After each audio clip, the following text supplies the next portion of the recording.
Welcome to the Weights and Plates podcast. I am Robert Santana. I am your host, along with Trent Jones, my co-host. Hello, hello, hello. Do you smell that? I smell it. That smells like turkey. Smells like turkey. Smells like pecan pie. Oh, pumpkin pie. Pumpkin pie. Yeah. Yep. We're making a chess pie. Tomorrow. A chess pie? What, like a chessboard? Pie. No, it's I think this is a Southern thing. Chess pie is like a it's basically it's just like a custard in a pie. Wow, that's interesting.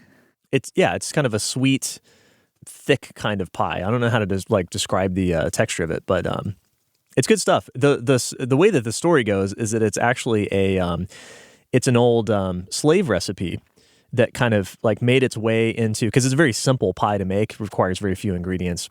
Mm-hmm. But it made its way into Southern cooking because a lot of the descendants of the slaves worked as cooks and nannies and stuff for Southerners in later generations.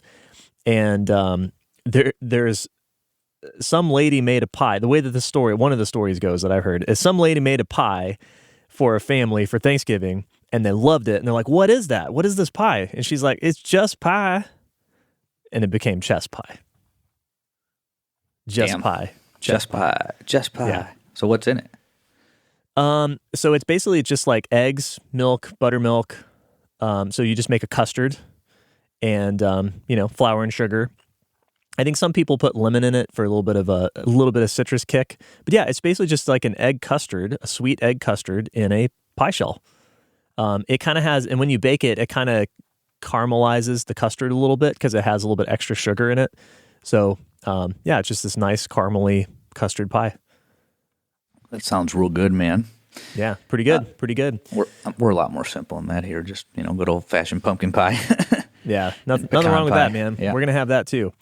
Well, that's what we're talking about today. Holiday eating. Holiday eating, right? So we are in the 6 weeks in which, in the U.S. at least, we celebrate Thanksgiving. And then right around the corner from Thanksgiving, we celebrate Christmas on December 25th. And then the week after that, we celebrate New Year's, right? Mm-hmm. So the next 6 weeks for a lot of people in the Western world are 6 weeks of gluttony and excess. And so we wanted to kind of, I guess this is like a PSA, right? We just wanted to record a quick message to be like, Public hey, listen, service announcement. If you care about your body composition, and if you're listening to this podcast, you probably do to some extent. If you care about that, then, hey, listen, Thanksgiving, Christmas, New Year's, they're holidays, all right? It's not a season, it's a holiday. And you should treat your eating like that. But it's turned into a season, Well, yeah, of course. Yeah, I mean, if we're talking about seasons here, Christmas starts in, right on the heels of Halloween. They actually had Christmas stuff out at the Lowe's. Yeah, I refused to buy at the same time. It was before Halloween. It was the week before Halloween. They were putting up Christmas stuff. That pissed me off. Ridiculous. They are so desperate for money. Yeah, it's crazy. Yeah, a guy I worked with in the PhD program my first year, he was doing a study on this phenomenon of holiday eating. His name's Wes Tucker, if anybody wants to find that article. I'll try to find it during the podcast, but it was one of those professional research, peer-reviewed articles that kind of check out with reality. That happens sometimes. That's why you'll never hear me discredit all research, even though a large chunk of it is, is bullshit. Right. But this is how I evaluate it. I look at it, because I'm typically looking at research on human subjects, and I'm interested in questions whose answers and solutions can be applied in the real world. So, yeah, I'll look at the data, I'll look at the design, evaluate it critically, but then I always, have to, give it a plausibility test, okay, this is what they found in a lab. Are we seeing this out here, And just because we're not doesn't mean it, it doesn't happen either, This is, kind of a complex deal, but typically you want to see that it's checking out, okay, this happened in the lab, happens out here too, maybe a little bit different. It's probably not bullshit, In this case, This was one of those papers where it's probably not bullshit. So I don't want to fudge the details, but in general, he was looking at holiday eating patterns and changes in body weight. And the short of it was that they found that people would gain body weight at the end of the year during these winter holidays in the States. And then they wouldn't lose it, and then they'd repeat the cycle the following year, and it would lead to this long-term weight gain. And I'd buy into that. I think that's pretty accurate. So Yeah. this is what happens. You get this binge eating because you end up overeating calories for several days in a row in the month of, let's start with October. Halloween candy's a problem for a lot of people. It's never been a problem for me. We weren't real candy people at my house growing up, but Right. I've worked with a lot of clients, and I have other relatives that have problems with Halloween candy. So it starts there. That's the appetizer. Then Thanksgiving somehow has turned into the celebration of gluttony. Let's eat as much as we possibly can until we're sick. There's a lot of people that approach it that way. Right. And there's probably like 200, 300, 400, 500, maybe 1,000% increase in calories over the course of Thanksgiving plus the days that follow with all the leftovers. And then you'll probably have normal eating in between Thanksgiving and Christmas. So it's about a whole month apart. And then the same thing happens all over again. I don't know how Christmas dinner became Thanksgiving 2.0, but it happened somehow. Somehow that happened. Well, yeah, and it's I mean, so here's the way that I approach it. I think that's, by the way, I think that's spot on. Like you've mentioned on the show before that people tend to get fat slowly over time as adults. Mm-hmm. Like, oh yeah, and I think if I had to guess, most people most of the time are eating at maintenance on average. If you look at month over month, they eat at maintenance. Now they might overeat and then undereat at various times within that month, but if you average it out, they're mostly eating and maintaining their body weight throughout the year. But there's this 6-week to maybe even 8-week period of time where the calories come up and they kind of stay up for a while, and people gain body weight and they don't lose it because they go back to maintenance in the new year, right? So year over year over year, people get fatter and fatter and fatter. And a decade rolls by and they're like, I'm overweight by like 50 pounds. How did that happen? And, I think we've all seen that scenario play out in our local communities. I mean, just go out in public and you can see it, right? We don't need a scientific study to tell us that people are fat. But here's the way that I approach it with my clients. I actually just sent out a note to everyone. Thanksgiving is a feast. It's a celebration. Same thing with Christmas. It's a major part of our culture to celebrate Christmas. If you're a Christian, it's even more reason to celebrate, right? Halloween is kind of a leftover celebration from like an old, pagan holiday from many, many years ago. But the point is they're all celebrations, right? They're fun times in our culture. So the way I approach it is this. On Thanksgiving Day, eat as much as you want. Go crazy. Overeat. Just stuff yourself silly. That's cool. It's a celebration. It's a feast. This is what you're supposed to do. You're supposed to enjoy food with your family and your friends. On Friday, do it again if you want to. If you really want to, eat all the leftovers. Go crazy. Eat all the pie. Fine. But when Monday rolls around, after Thanksgiving, you got to go back to normal.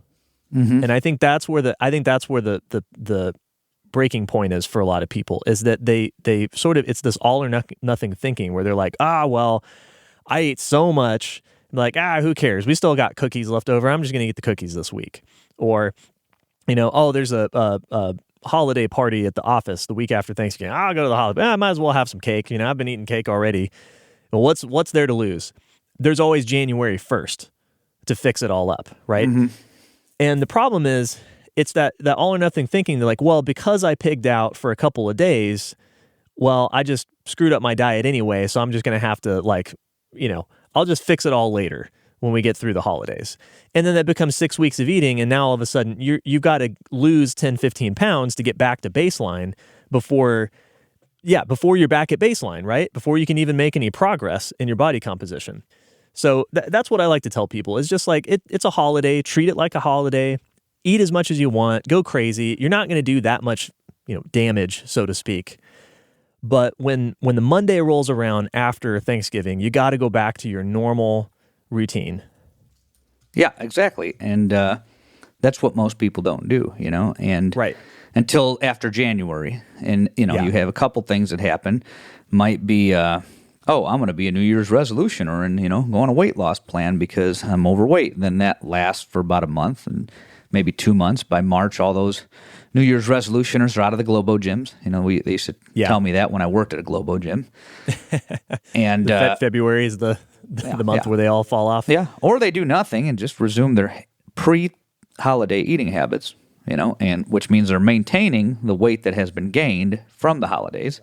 So that probably happens a majority of the time because the majority of people don't go to the gym, based on the data we have recorded and just, you talk to people, the gyms attract a very specific niche, and then those niches get smaller when you get into very specific types of activity, such as barbell training, Yeah. So I'd say the majority just resume what they were doing before, and maintain their weight all year round. And then around October, it starts over again. They go into the following year a little bit heavier.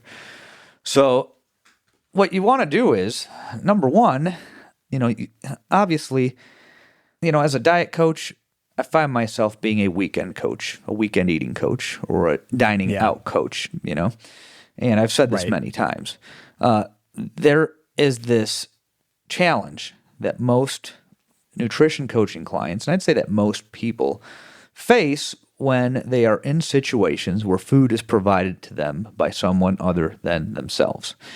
And for a lot of people, it is taken as a free pass to eat as much of whatever's available. And this gets magnified on holidays. So whereas on a normal weekend, okay, I'm going to go eat pizza, so I'm going to have 5 slices, 2 beers, and a dessert, on top of what I ate for breakfast and lunch, or what I snacked on after breakfast if I didn't have lunch. So you take a holiday, then it's that times 5. And I think this is where these habits really become important. If you have a good foundation of habits when you are around indulgences, as I call them, or when you're in situations where food is being provided to you and you have no control over the macronutrient distribution, the calories, the preparation, whatever you want to call it. I think learning how to exercise some restraint is at the foundation of all this. If you're not there yet and you're going to do what you do, then understand you're probably going to need to scale back for a good month afterwards, and actually scale back, so that you at least get back to where you were before the holidays. But ideally, you want to work through the year on developing habits around delicious food. And so there's certain things like you can't have intense food in your house if you have a tendency to want to overeat, You just can't. Yeah. Like, I can't have ice cream in my house. I can't have bread in my house. I can't have cereal in my house. I can't have those things. What was the coffee cream ice cream sandwiches or whatever? Yeah, I can't have that shit here, dude. Yeah. But, I can't have that stuff in my house. So, your environment at home is important. But, once you've gotten that underway, then it becomes, okay, how are you going to handle other changes in environment? Much like when you train a dog, it's quite easy to get a dog to behave a certain way at your house if you put a little bit of work into it. Once you change the environment, it changes. You got a wild animal again, and you have to teach it how to behave in different environments. Well, the same thing applies to humans around food. When the environment changes, you have to learn how to behave around food in those environments. And the things we've talked about here, if you're going to, like tomorrow, for instance, I'm probably going to have my usual breakfast. I may not have 5 servings of oatmeal, but I'm definitely going to have a vegetable omelet and definitely a banana. Maybe I'll have 2 servings of oatmeal. Maybe I'll have 1. Maybe I won't have any oatmeal. I haven't decided yet. But then I'm not going to eat the rest of the day because I know I'm going to have probably 2 to 3 meals worth of food for the Thanksgiving dinner, with the option to have more than that if I wanted to. But I've learned my body, and I've learned how to behave around food over the years. And I'm going to eat turkey. I'm going to eat pie. I'm going to eat, mashed potatoes. I'm going to eat all of it, 100%. Yeah, sure. But I'm going to know where to stop. I don't like getting disgustingly full, and most people don't like that from what I hear. But they end up doing it anyway. So, you have to work through this mental exercise leading into it. And if this is your first time trying to attempt that, it's going to be tough. It's going to be tough, and you may not be successful in terms of, not going overboard because, like anything else, a muscle. It's like a muscle. You have to train muscles to get stronger and bigger. You have to train your brain to overcome these challenges, and that's where the rest of the year comes in. You're going to go out to eat the rest of the year. People are going to give you food the rest of the year that, may be denser than you'd like. And learning where to draw the line on those things makes it easier to manage holidays. I've not had a holiday eating problem. I don't think ever, to be honest. I mean, when I was really young, I didn't pay attention to it. I'd eat what was there, and that was that, Then as an adult, I remember I'd always go home and, I'd eat a little bit of everything, but I didn't go home and say, okay, now it's time to, slam down as much as humanly possible. I had that habit when I was a high school swimmer because we were told that we were burning 6,000 calories a day, and we may very well have been. We were young teenage boys, lots of testosterone and doing lots of mileage in the pool. So, yeah, we made it a thing, let's go to the buffet and try to get kicked out, I never pulled that off, but my friend Eric, he was on our rival swim team, and I guess they got kicked out of the Chinese buffet in Orland Park, Illinois. Oh, nice. Yeah. I have a little side story about that, by the way. When I was in high school, I played football, and everyone had to have an offensive and a defensive position. Even if, I never played offense, but I had an offensive position, and I was a tight end. I was like the smallest. I was like a slot receiver that somehow made it to tight end.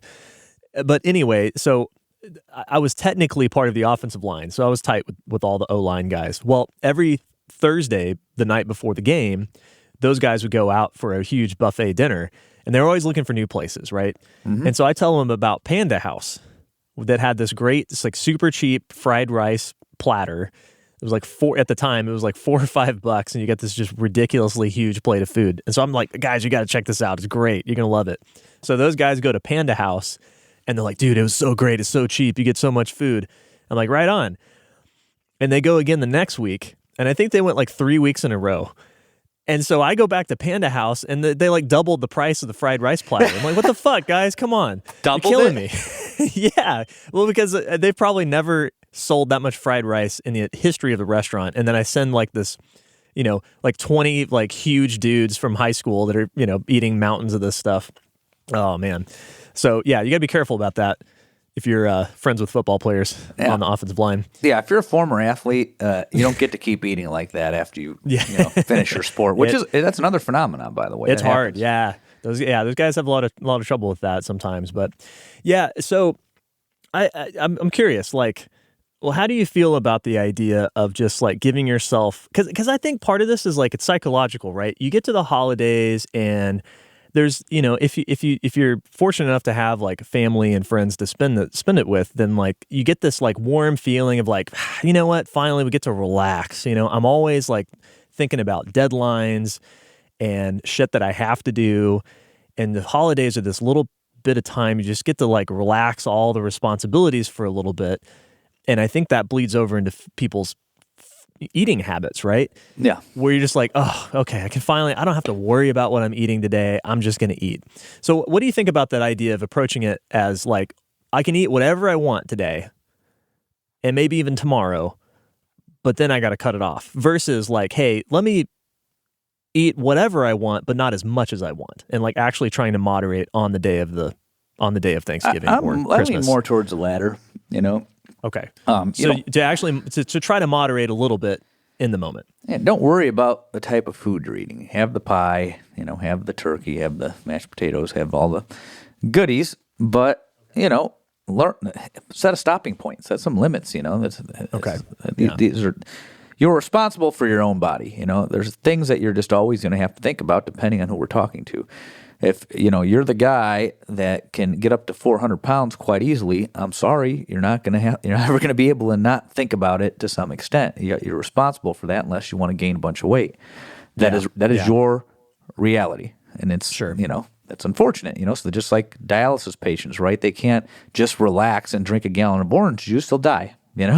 Yeah. Simple as that. So, they always have to think about what they eat if they're worried about it. Now, some of these guys are tanks. Their blood levels get completely out of control, and, they survive for years and years and years. So it just goes to show you how little we know from, medical research and even from working in a clinic, because some of these guys defy, what we think we know. That's a good point. So yeah, so basically, it's like you kind of have to do some self-analysis here. If you're not someone who has struggled with your body composition, then maybe you can give yourself a little bit more leeway. But if that's an issue for you, that you're always kind of fighting the waistline, then maybe just don't dig yourself such a big hole in the first place that you're going to have to dig out of. Mm-hmm. Yeah. Yeah, by moderating. Well, I think we've talked about on the show before. There are things you can do to make if you kind of want to maximize your Thanksgiving dinner. There are things you can do, right? Like you were talking about eating a lighter breakfast, right? Mm-hmm. That's an easy one. I think eating a lot of fiber is also another one we've talked about. So if you can get your vegetables in and get your fiber in throughout the day, that's going to moderate your satiety, right, and your hunger signals. So Absolutely. that it's a lot easier to eat 6 slices of pie if you've had like 0 fiber in the day, right? Than it would be if you had like a decent amount of fiber. You're probably going to reach for like 1 or 2, and you're going to be pretty full, and you're not really going to be like just constantly grazing for more and more food after the dinner's over. Yeah, 100%. And drink plenty of water. If you have time to get a workout in that day, you can, but don't try to, what's the word? Don't try to out-exercise, high calories. You're not going to exercise that much, but No.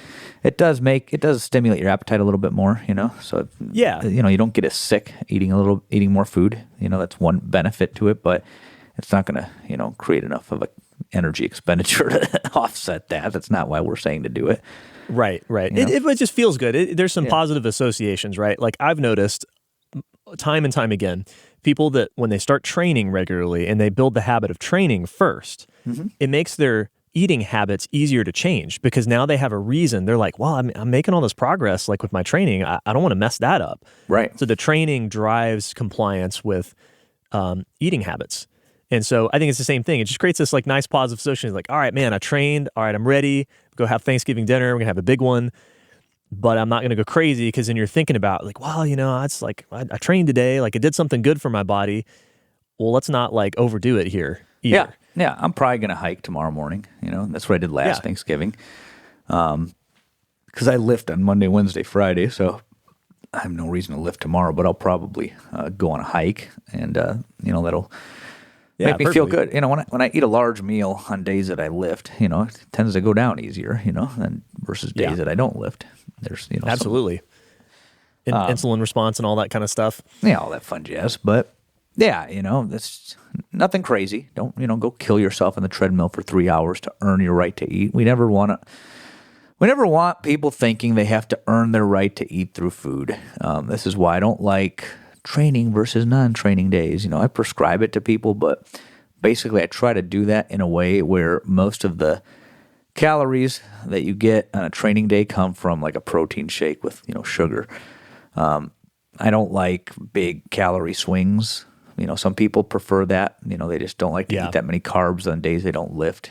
So I'll start there. Also, it gives a variety. So there's reasons to do that, but I don't like to do that in general because people tend to think they have to earn the right to eat through exercise, and I don't want that. Yeah, that's a good point. As we've talked about before, you just can't do it. No, you can't. While we're talking about training, though, I will say that the day after Thanksgiving and the day after Christmas are great days to lift really heavy. Mm-hmm. Oh, yeah. So, you might hit a PR. Yeah, right. So Christmas in the gym might come early on Friday after Thanksgiving. So, if you're a home gym guy or your gym happens to be open on Friday and you want to train, it might be a good time to kind of throw the training program out the window a little bit and hit some heavy singles. Yep. Because you'll just be jacked up you're going to be bloated from all the sodium. You're going to have a bunch of carbs in your system, so your glycogen stores are going to be totally full. And this good time to hit a squat and deadlift PR. Yeah, I agree. So, all right. So I think the last thing that this is something that I wrote in my note to my clients that I think is a good way to sort of control your environment around this, whichever way you decide to go, whether you decide to like give yourself license to just go ham figuratively or literally versus moderating yourself during the holiday, whatever you decide to do there. I think when Monday rolls around after Thanksgiving, it's time to throw away all of the leftovers. Just throw them away. Like, I know there's still going to be pie and cookies and leftover turkey and stuff. And I know those things were not cheap to make. Turkey's not cheap. Or give them Takes away. a lot of effort. Give them away to someone else or throw it away. But the point is, it should not be in your fridge anymore. You just don't need it. And if it's there, you're going to eat it. That's what you were talking about earlier, right? If it's there, you're going to eat it. So just remove it from your house, and that's going to make it easier for you to get back on your regular eating schedule. And I think the same thing is true of Christmas. Give yourself a couple days to enjoy that stuff, but then just throw it all away or give it away to someone else. Yeah, Just don't keep the 6 tins of cookies around, because that's how you end up overeating by several hundred calories a day for a couple weeks at a time. And so I'm skeptical that one day is going to cause a huge amount of damage to your body composition goals.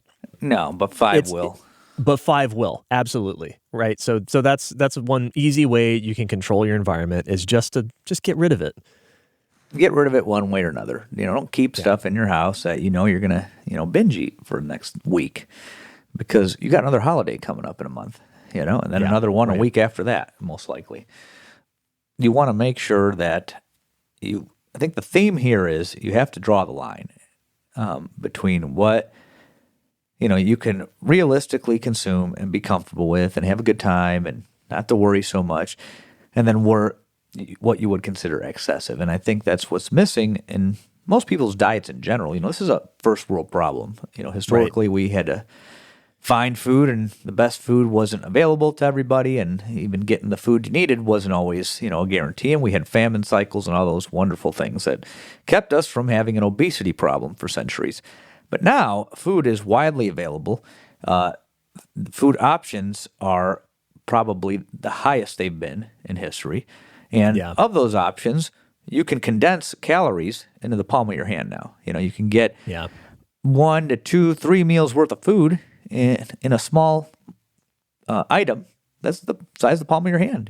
Go to Fannie Mae, you'll find it. Right.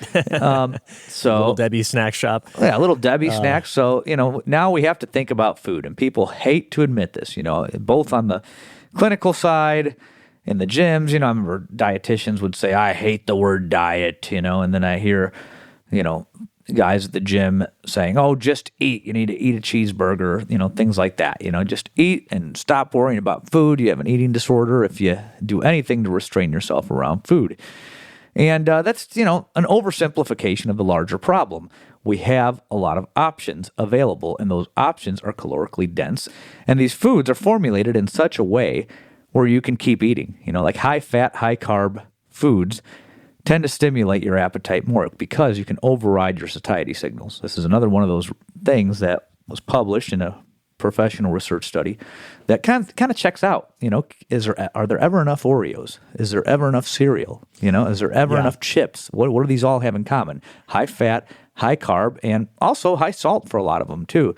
In some foods, you may not taste the salt. There's salt in baked goods. You may not taste it because it's overwhelmed by sweet. But when you combine fat and sugar, or fat and carb, same thing. If you combine fat and carb, you can keep eating. It overrides your satiety signals, so you can keep eating beyond fullness, right? So as a result, yes, you have to think about these things, because just walk into, any grocery store. I mean, if you stay on the perimeter, you're probably fine. That's what we used to teach people when I was a nutrition student. That's what they used to teach us. Teach people to walk the perimeter of the store. Okay, most people don't stick to that. I do, just because I'm, partially because I'm cheap and I don't really care for snack foods. Right. But if you go in the aisle of any grocery store, walk into a gas station, walk into a Walgreens, and go to where the food is, what are you going to see? You're going to see lots of high fat, high carb, high calorie, high salt foods that not only contain more calories than you need in a small amount of food, but they are also formulated in such a way where you can eat the entire box or the entire quantity that is being sold to you versus the serving that is recommended. Yeah, I'll never forget. I read this article years ago. I think it was in the New York Times. It's called The Science of Junk Food. And it was talking about a guy who worked for Frito-Lay. He was a food scientist, and he developed what he called this concept of, he called it vanishing caloric density. And it's the way that I always think about it is like, just eat a wheat thin sometime. And the sensation is like you bite into it, and it's got a nice crunch to it. It's sufficiently thick that you get a nice like crack out of it. Yep. It's not like biting into a Lay's potato chip. It's just air, And then you take a couple bites, and it dissolves. And it dissolves so fast that by the time you've chewed it like 4 or 5 times, it's basically it's just complete mush, and it goes down easy. Okay, now go eat a whole wheat cracker and tell me what happens. Right? You're going to get a nice crunch out of the top, and you can be chewing on that damn thing for a minute before you can swallow it, right? Because there's still some fiber left in it, and there's that what do you call it, the gel formation, right? Yep. That occurs. So, but the whole thing is like, this guy is a food scientist who pioneered some of the techniques that are used at all these companies to make that exact thing happen. They spend millions of dollars trying to figure out how to make the perfect amount of bite pressure for their product, and then also to make it dissolve in your mouth fast enough so that it's not filling. It doesn't cause you to have to chew very much. It goes down easy. It sits very tightly and compact in your stomach, so it doesn't, you can eat a whole bunch. It's engineered to do this. So that leads me to my final thought, which is a utilitarian argument here for not going crazy over the holidays. Let's say we assign a value to how much pleasure you're going to get out of eating. Let's say you say you get 100 pleasure points from eating your Thanksgiving meal. Okay. Based on that same concept of just talking about, what do you think is going to happen like Friday when you eat the same foods? Are you getting 100 pleasure points again? That you got in that Thanksgiving meal where you're sharing it with your family. It is Thanksgiving. You're celebrating. You're trying to, you hopefully being grateful for the things you have in your life and with your family and friends and all that stuff. I don't think you're getting 100 pleasure points again on Friday, the day after, right? It's probably, I don't know, half of that? I don't know. It doesn't matter. We're just throwing out random numbers here. But it's less. And so you get to this point pretty quickly with any of these celebrations that we're talking about, any of these feasts where all this extra food that you're eating, I bet you're not even tasting it really. Like the amount of pleasure per unit of food that you get decreases rapidly. It's a law of diminishing returns. Yeah, you have a U-shaped curve. Yeah, exactly. So if you want to maximize your pleasure and you're an Epicurean or something, then I think the way to go is to actually abstain from rich foods until you have the feast. And then you feast. And then you stop feasting so that the next feast will be that much better. And you'll end up with more pleasure points accumulated than you would if you just kind of keep I would agree with that. through the food. I would agree with that. If it follows I just made that up on the spot. So that may not make any sense when I listen back to this, but I like it. Basically what I'm gathering here and what I've gathered over the years is that this follows a U-shaped curve. There comes a point where you get more and more pleasure, and then there comes a point where it becomes less pleasurable. You feel sick, you start gaining weight, and then you feel emotionally shitty about gaining weight, and then your hormones change and your energy levels drop. There's a U-shaped curve with eating a bunch of junk food. So there are benefits to abstaining. But again, this is a first world problem that has never been dealt with because we've never had this much access to food that is economically available. I mean, you can get anything. You can get food pretty cheap now. You don't have to, jump through a bunch of hoops or go hunting for it. That you can get lots of calories for very little. And we've never had to deal with this. So the only way to deal with it is, I'm sorry, some of us are going to be thinking about food, and that doesn't mean that you have an eating disorder. An eating disorder is a very specific set of symptoms and is usually associated with other things, right? Right. But food addiction's a whole nother animal, and I don't think it gets nearly as much attention as it should. And, as the body of literature keeps growing, the professional researchers keep focusing on more and more minutia while ignoring the greater problem. The market for food is huge. We all need it. And the market for good food, hasn't really shrank. They're still selling Little Debbie's. McDonald's still selling their burgers, Burger King still selling their burgers. Fried chicken's still popular. These foods aren't going away. And We don't need Big Brother to make them go away for us, because I think the alternative there would be even shittier.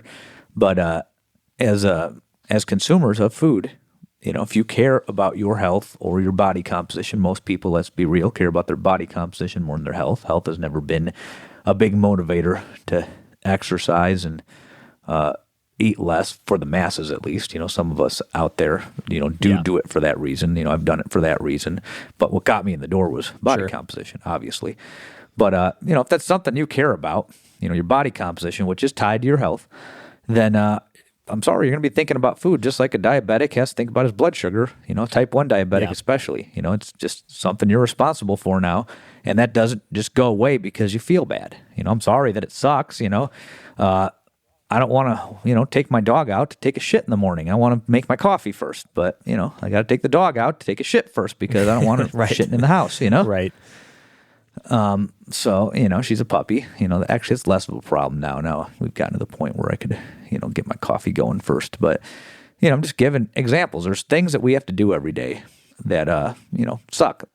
So it's the same thing. If you've been really fat before, remember that when you want to, eat the entire pie at Thanksgiving. It's the same thing. You know where this road goes. You've been down it before.